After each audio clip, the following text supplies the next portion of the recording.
दिल्ली के iconic JLN stadium को अब डिसमेंटल किया जा रहा है और इसके पीछे का कारण क्या है, क्या अब नाम भी बदलेगा या फिर क्या बनाया जाएगा, ये सारी जानकारी मैं आपको इस वीडियो के अंदर देने वाला हूं। नमस्कार दर्शकों, आप देख रहे हैं इंडिया न्यूज, मैं हूं आकाश कौशिक।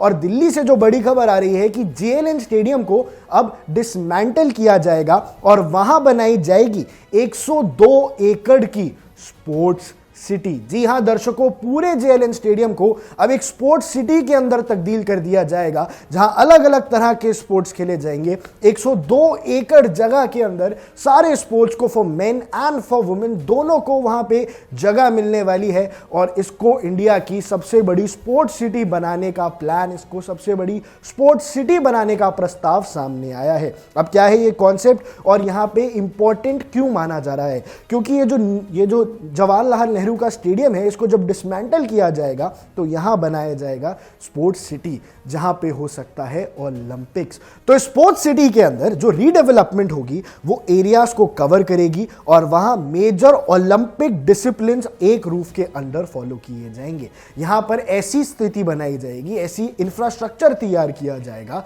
कि देश भर के, जो दुनिया भर के बड़े इवेंट्स होते हैं, चाहे वो ओलंपिक हो, चाहे वो कॉमनवेल्थ गेम्स हो, जितने भी स्पोर्ट्स इवेंट्स होते हैं इंडोर और आउटडोर, वो इस स्पोर्ट्स सिटी में लाए जा सकें। इस स्पोर्ट्स सिटी में वहां पर खेल हो सके, स्पोर्ट्स सिटी के अंदर वहां जितने भी तरह के, तमाम तरह के खेल होते हैं वो खेले जा सके। इसके अलावा इस स्पोर्ट्स सिटी के अंदर एथलीट्स को अकोमोडेशन मिलेगी। जी हां, एथलीट्स को यहां रहने का पूरा रेजिडेंशियल फैसिलिटीज भी मिलेंगी और ये कॉम्प्लेक्स के साथ इंटीग्रेट किया जाएगा। यानी देश भर से यहां खिलाड़ी आके रह सकते हैं, खेल सकते हैं, अपने गेम को इंप्रूव कर सकते हैं, देश का नाम रोशन कर सकते हैं और देश के लिए गोल्ड ला सकते हैं। अब ये जो स्पोर्ट्स सिटी है, ये स्पोर्ट्स पर्सपेक्टिव से कितनी इंपॉर्टेंट आप एक बार समझिए। क्रिकेट को छोड़ के बाकी जितने भी स्पोर्ट्स हैं उनके लिए प्रॉपर इंफ्रास्ट्रक्चर इंडिया में है नहीं। अगर कोई खिलाड़ी अपने घर को छोड़ के दूर शहर जाता है तो वहां रहने खाने पीने के खर्चे होते हैं और वो अपनी स्पोर्ट्स पे ध्यान नहीं दे पाता है। इसलिए इंडिया के मेडल टैली में भी कभी बहुत ज्यादा नंबर होते नहीं हैं।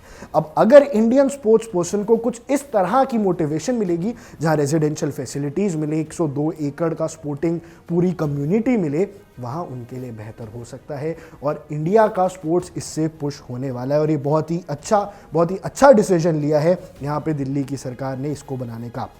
अब ये जो रीडेवलपमेंट है, इसका फिलहाल जो आइडिएशन फेज पे ही है, फिलहाल इसका प्लान सिर्फ आइडिएशन फेज पे है। इसका खर्चा कितना लगने वाला है, इसमें कितना किस लेवल का काम होगा, कितना टाइम इसको लगेगा, इसके बारे में अभी चर्चा शुरू नहीं हुई है। पर फिर भी मैं आपको एक बात बता देता हूं कि जो रेनोवेशन कॉस्ट है वो कितनी ज़्यादा होती है। देखो, अभी ये जब स्टेडियम 2010 के अंदर कॉमनवेल्थ गेम्स के दौरान रिवैम्प किया गया था तो 961 करोड़ रुपए यहां पर लगे थे।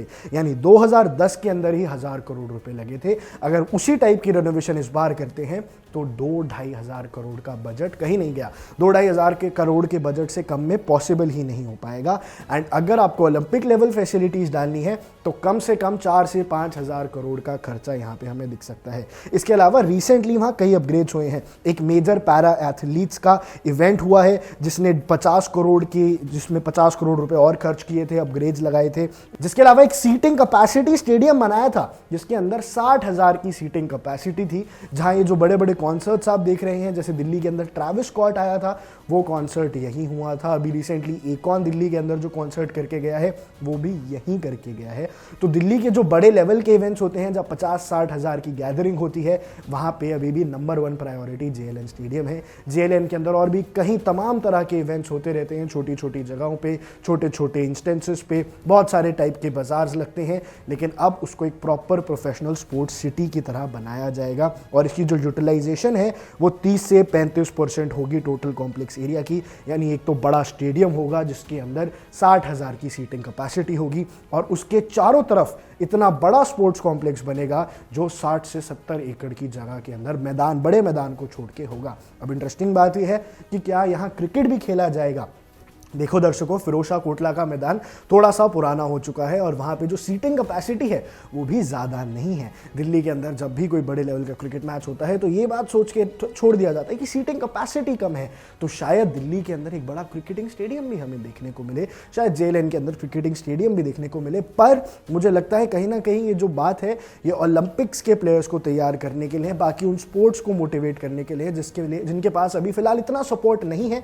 इसलिए क्रिकेट का I am not very sure, but हाँ, अगर 60,000 की सीटिंग कैपेसिटी वाला एक स्टेडियम बनाया जा रहा है तो वाई नॉट। पर एक दिक्कत क्या होती है क्रिकेटिंग स्टेडियम बनाने से, क्रिकेट स्टेडियम में आपको पिच बनानी पड़ती है, फिर आप उस जगह पे ना बहुत ध्यान से, उस एक लिमिटेड एरिया में आप बहुत सारे इवेंट्स कर नहीं सकते हैं और कोई स्पोर्ट्स शायद आप खेल ना पाओ, इसलिए ये एक प्रॉब्लम रहती है। अब ये जो लार्जेस्ट है, अब ये इसके बाद यहाँ पे 3 से 4 हज़ार करोड़ खर्च करने का प्लान आ सकता है और उसके बाद दिल्ली बन जाएगा स्पोर्ट्स वालों के लिए हब, एथलीट्स के लिए हब, एक स्पोर्ट्स सेंटर बनेगा 102 एकड़ बड़ा।